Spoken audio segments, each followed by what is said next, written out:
keessanirra dhaabadhee koomentii namoota hedduu fudhachuuf dirqamee jira keessaayyuu fuulduratti sagantaa nu qopheessitu kallattiidhaan yaada Jawaar Mohammed nu dubbisi yaadni isaa maal fakkaata hawaasni maal kenne kan jirra sa'aatii kennaaf akka nu kabajju kan jaan koomentiin argeen jira galatoma ulfaadha yaada keessan nan fudhadha dimokiraasiin akkas walii dhageeffachuun walii obsuun barbaachisaadha namoonni yaada akkasii kennitan galatoma kallattiidhaan keessaayyuu jalqaba irratti osoo waan Jawaar barreesse dubbatte gaariidhaan nuti especially ijoolleen biyya arabaa jirru barreeffama dubbisuuf yeroon qabnu sagaletti jijjiirtee nu ageessuu keetiif galatoomi sagantaalee adda addaa of dura qopheessaa jirtuufis jabaadhu namoonni jettan hedduun ni jirtani galatooma waan hundaafuu kan dhageeffachaa jirtan gara marsaalee hawaasummaatiin Jawaar Mohammed guyyaadhaas barreessee jira kallattiidhaan gara sittiin isin deebisa warroonni viidiyoo kan argaa jirtan koomentii keessan akkuma yaada adda addaa kennaa jirtan koomentii dhedheeraa kennaa jirtan ulfaadhaa galatooma isiniin jechuun barbaada.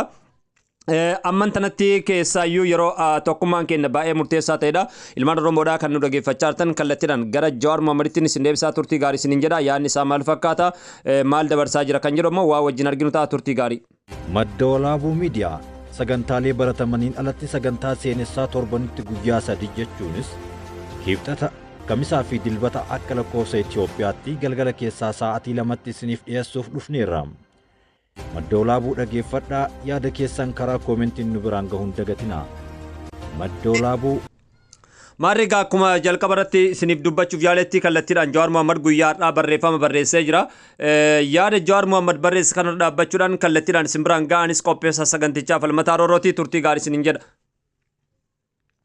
Dhimma gibiraa wal qabatee komiiwwan kumaatama bira gaa jiru jechuudhaan Jawaar Mohammed yaada isaa guyyaadhaa jalqabee jira. Dhimma gibiraa wal qabatee komiiwwan kumaatama na bira gaanii jiru jechuudhaan jalqaba irratti barreeffame isaa jalqabee Jawaar Mohammed ergaa kana dhaqqabeera wanti natti mul'atus hedduudha kanumarra dhaabbachuun yaadota Oromoo fi Oromiyaa irratti xiyyeeffatan yeroodhaa yerootti isin biraan gahuudhaaf dirqamne jira jechuudhaan xiinxalaan guddaan gaafa Afrikaa obbo Jawaar Mohammed qabxiilee ijoos kaanii jiran jalqaba irratti qabxiileen isaanitti fuulleffatan keessa kan bara darbee yoo wal bira qabamu gibirri bara kana miidiyaa fi baadiyaa fi magaalattis dachee 3 hanga 10 dabalee jira jechuudhaan yaada isaa tokko jechuun jalqabe yengaa parsantii 100 hanga parsantii 1000 jechuudhaanis bifa parsantiinis lakkoofsaan eeruuf dirqamee jira xiinxalaan guddaan gaaf Afrikaa Itoophiyaas ta'e biyya biraatti gibirri al tokkotti dachaa hammanatti dabalee waan argineen beeknee fi waan hin se'amnes jedhachuudhaan yaada isaa rimeessaa ibsachuudhaaf dirqamee jira qabxii lammaffaa irratti kallattiidhaan kan kaawwate haashtaagii fayyadamuudhaan gibira idileetiin dabalatas kafaltiiwwan maqaa inshuraansii hirmaannaa ispoortii milishaa fi kan kana fakkaatan guuramuun dachaanis ol ka'ee jira jechuudhaan qabxii lammaffaa irratti yaada rimeessaa ibsuudhaaf dirqamee jira qabxii sadaffaa irratti kan akka yaada filmaataatti kaawwame keessaa kafaltii tajaajila mootummaa kan akka hayyama daldalaa haaromsuu dachaa hedduus dabalee jira jechuudhaan yaada isaa keessatti kallattiidhaan ibsee jira kafaltiin tajaajila mootummaa kan akka hayyama daldalaa haaromsuu dachaanis dabalee jira jedha yengaa akkuma isin olitti ergaa jirtan yaada hawaasichaa irra dhaabbachuun odeeffannoolee waqtaawaa Oromiyaa irraa na dhaqqaban gara marsaalee hawaasummaatiin kan isin biraan ga'aa jirru jechuudhaan yaada kennas dabarsina.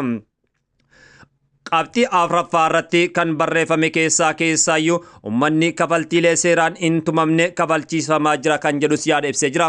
As biratti wanti hawaasni keenya irraanfachuu hin qabne seeraan alattis kallattiilee adda addaatiin aangoo dayoo qorachuudhaan saamiinsi adda addaa akka geggeeffamaa jiran wantoota garsan keessaa qabxiin kunis isa tokkodha. Ummatni kafaltiilee seeraa hin tumamne kafalchiisamaa jira. Fakkeenya waajjira paartii badhaadhinaa ijaarsisuuf waggaa 5 kabajamuuf akkasumas nyaataa fi uffata milishaa maqaa jedhuun yeroo dirqiidhaan mallaqni irraa guuramus ni jira jechuudhaan Jawaar Mohammed yaada rimeessaa keessattis ibsee jira.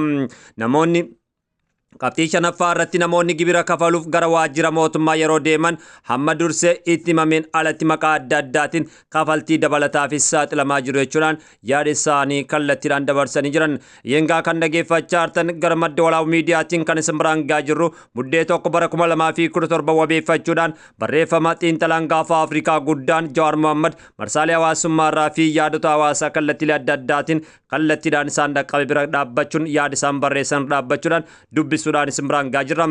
Warri gibira fuudhu mallaqa hamma kafalamee gaditti nagahee irratti barreessu jechuudhaan yaada isaanis barreessanii jiran. Yengaa akkuma isin olitti ibsaa jirrutti warroonni gibira fuudhan mallaqa hamma kafalamee gaditti nagahee irratti yookaan immoo isa riisitii yookaan isliipii irratti barreeffamuun isaa immoo hangam takka ummanni keenya rakkoodhaaf saaxilamu isaa agarsiisa.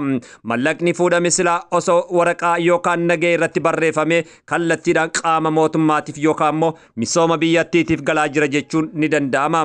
Garuu wanti argamaa jiru immoo mallaqni kafalamu yeroo hedduu isliipii yookaan riisita yookaan nagahee irratti barreeffamuu dhabuun kun rakkoolee gurguddoo malaammaltummaadhaaf saaxilamuu fi namoonni aangoo isaanitti fayyadamuudhaan heera biyyattii cabsuudhaan kiisa isaanii furdifachuu agarsiisa jechuudhaan dubbatanii jiran. Gibira kafaluun dirqama lammiilee mara akka ta'e waan wal mormisiisu miti jedha Jawaar Mohammed. Iyyan gibira kafaluun dirqama lammiilee waan akka ta'e waan wal nama mormisiisu miti. Hammi gibira yeroodhaa gara yerootti dabaluunis waanuma eeggamu addunyaa kanarrattis dabalee jira jedha. Iyyan garuu immoo jechuudha yaada rimeessaa ibsee jira. Mootummaan gibira kan sassaabu akkaataa labsii dursa bahee irratti hundaa'e ta'uun qabas jedhee jira. Gibira dabaluu yoo barbaachise labsii lafa jiru haaraa akka baafamuu fi jijjiirama godhamees dursee ummatatti erga himee booda gibira sassaabamuu isaa sirriidha jechuudhaan yaada isaa ibsee jira. Yengaa murteelee adda addaa yeroo murteeffamanii fi sirreeffamni adda addaa yeroo sirreeffamanitti gabaasni ummata bira ga'uu qaba jechuudhaan yaada isaa ibsee jira. Fakkeenyaaf jechuudhaan bifa fakkeenyummaatiin kan kaawwate keessaa labsiin itti fayyadama lafa Oromiyaa baruma darbe 2016 akka lakkoofsa biyya keenya Itoophiyaatti ba'e osoo hin jijjiiraminiif kan biraa bakka hin buufaminitti daballiin gibiraa kan dhufe jechuudhaan yaada isaa ibsee jira. Turtii waggaa tokko keessatti haala dheeggamneen gibira lafaa irratti jijjiiramni dhufuun kun ammoo hawaasa burjaajii keessa galcha. Kanaaf si'aayinnaan akka hawaasni kafaltii sarraa eeggamuun kafalleef kufaatii gurguddaa fi rakkoo gurguddaadha jechuudhaan yaada isaa ibsatee jira. Sirna gibiraa fooyyessuu yoo taasifame biyya sadarkaa federaalaa yookaan naannootti waltaa ta'een raawwatamu osoo qabu qondaalli gandaa kamiyyuu haala itti fakkaateen ummata irratti gibira dabaluun seera abdummaa babal'isuudha jedhee jira.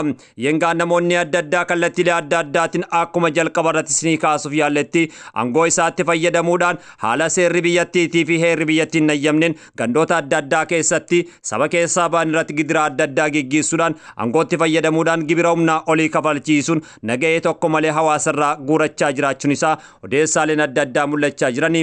Gibirri yannaa dabalee fedhii mootummaa qofa jiddu galeessa kan godhate osoo hin taane dandeettii kafaltii lammiilee hubannaa keessa kan galche ta'uu qabas jedhee jira. Yoo dinagdeen biyyattii fi galiin lammiilee saffisaan guddataa jiru gibiraa dabaluu waanuma eeggamu faallaa sanaa yeroo sochiin dinagdee biyyaa laamshee qaaloomni jireenyaa humna lammiileetii ol ta'e kanatti gibira dachaa hedduun dabaluun kun ummata miidhaa waan saaxiluuf mootummaan gibira kan sassaabuuf tajaajila lammiilee isarraa eeggata. Kana akka nageenyaa fi fayyaa barnoota guutuuf baasii barbaachisu ofirraa cufuuf jedha. Lammiileen biyyattii baasii tajaajiltoota kanaaf barbaachisu bifa gibiraatiin erga kafalanii booda baasii dabalataa maqaa buusii milishaa jedhuun kafalchiisuun bu'uura seeraa hin qabu jedha. Lammiileen tokko gibira seeraa irraa eeggamu irraa erga kafalamee booda hojiilee misoomaa garagaraatiif gumaachuu ni danda'a. Gumaanni kun ammoo garuu fedhii isaatiin malee dirqamaan kan gurmaa'u hin qabu jedha. Lammiileen miseensa paartii biyya bulchaa hin taane buusuun miseensummaaf ijaarsa waajjiraaf ayyaana kabajuuf dirqama mallaqa irraa guuruu yakkas jedhee jira. Walumaa galatti jechuudhaan Jawaar Mohammed yaada isaa ennaa goolabu walumaa galatti lammiileen daballii gibira adeemsa seera hin eeggatin akkasumas kafaltii seera hin labsin kafaluuf dirqama hin qaban jedha. Mootummaan yeroo sochiin dinagdee laamshee fi qaaloomni jireenyaa samii tuqe kanatti adeemsa seera alaatiin gibira dachaa hedduun dabaluun madaallii kamiinuu fudhatama hin qabu jechuudhaan yaada isaas goolabuuf dirqame jira. Kanumarra dhaabbachuun namoonni adda addaas koomantiilee adda addaa kallattiilee adda addaan kennanii jiran. Koomantiilee 1,900 sheerii yookaan immoo raabsa 1,400 fi laayikii 13,000tu kennamee jira. Yengaa akkuma argaa jirtan kanatti namoonni adda addaas kallattiilee adda addaatiin yaada isaanii dabarsanii jiran. Gaazexeessaa Oromiyaa Miidiyaa Neetwork kan ta'e keessaa tokko biyya Kaanaadaa irraa Osmaan Baayyuu akkas jechuun barreessee jira. Uummanni guyyatti si'a tokko nyaatuun ol itti ulfaate kun anis odeeffannoo tarreessite kana sirriitti quba qaba. Inni biroo ammoo maqaa barattoota nyaachifna jedhuun mallaqa guddatu maatii irraa guuramaa ture. Garuu nyaanni barattootaaf laatamu homtuu hin jiru jechuudhaan kanaafuu yaada kanarratti yaada isaa dabarsee jira. Yeroodhaa yerootti rakkoon Oromiyaa keessatti kallattiilee adda addaatiin mul'ataa jirti jedhu. Madda Walaabuu Miidiyaa sagantaalee baratamaniin alatti sagantaa seenessaa torbanitti guyyaa 3 jechuunis kibxata kamisaa fi dilbata akka lakkoofsa Itoophiyaatti galgala keessaa sa'aatii 2tti isiniif dhiyeessuuf dhufneerra. Madda Walaabuu dhageeffadhaa, yaada keessan karaa koomentiin nu biraan gahuun dagatinaa. Madda Walaabuu Miidiyaa. Herregaa kanumarra dhaabbachuun yaada adda addaa bifa koomentiitiin barreeffaman keessa yaadota yaada gaarii qaban kallattiidhaan simraan kenna. Shakruddin Jamaal jedhama. Kabajamoo Jawaar Mohammed Itoophiyaa keessattuu Oromiyaa keessatti kaadireen maqaa gibiraa da'oo godhachuun hanga gibiraa dabalame ol irratti lammii irraa guurachaa jirti jechuudhaan yaada isaa jalqabee jira. Kabajamoo Jawaar Itoophiyaa keessattuu Oromiyaa keessa kaadireen maqaa gibiraa da'oo godhachuudhaan kallattiilee adda addaatiin gibira dabalamee jira. Gibirri dabalame jira jedha. Yoo uummatnii fi dhaloonni qubee kun maaliif ta'e jedhee gaafii mirga isaa seera biyyattii kenneef gaafate uummata akka diinaattis laalaa jiran jedha. Finxaaleeyyiin baandaadha jechuunis faashinii arrabsoo kan barri isaa irra darbe fayyadamuun uummata irratti saamicha raawwachaa jirti jedha. Keessattuu Harargee lamaan keessatti malaammaltummaan gurguddattu raawwatamaa jira. Koomishiniin farra malaammaltummaa tokko maqaaf numa jira ture garuu bu'aa buusee hin argine jedha. Hordoffii godhamaa jiruunis hin mul'atu. Biiroon galii Oromiyaas saamicha deemaa jiru kanaaf fala hin kennine jechuudhaan yaada isaan dabarsanii jiran. Adeeroo Jawaar Mohammed kaadireen dorgommii saamichaatti jirti. Taayitaa hanganuma si harka jirtu tana fayyadamuudhaan taayitaa hanguma si harka jirtu irraa fayyadami jechuun daba ummata irratti raawwachaa jirti.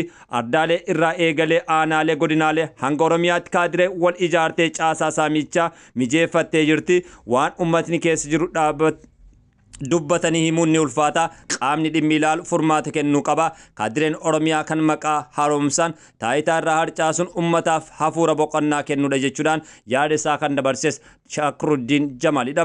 Taateen Oromiyaa keessatti yeroo ammaa argaa jirru baay'ee ulfaataadha. Keessaayyuu maqaa hoggantummaa qabachuudhaan namoonni adda addaa heera biyyattii fi seera biyyattii cabsuudhaan rakkoolee adda addaa ummata irratti raawwachaa jiran jechuudhaan namoonni adda addaas seerri biyyaa nuufaa kabajamu, heerri olaantummaan heeraa haa jiraatu jechuudhaan yaada isaanii dabarsanii jiran.